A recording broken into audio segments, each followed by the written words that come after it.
Good morning. I'm here to share with you a little bit about the perfect square.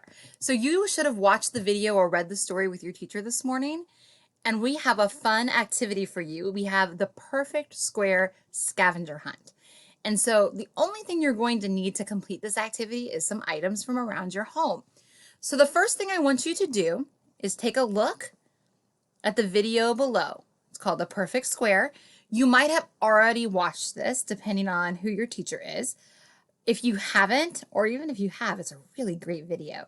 You can go ahead and watch it again. It's a story of the perfect square and what happens when the perfect square is not so perfect anymore.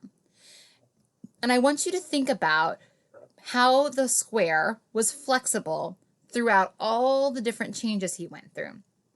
So I'm going to read you the directions below. Throughout the story, the square found that he had to be flexible when things didn't go the way he planned. Think about what it means to be flexible and what it means to not be flexible. Here's the fun part. Go on a scavenger hunt in your home and find 3 examples of things that are flexible and 3 examples of things that are not flexible. You want to have these things ready to go for our morning meeting tomorrow because we're going to be sharing with each other examples of things that are flexible and things that are not flexible. Have fun on your scavenger hunt.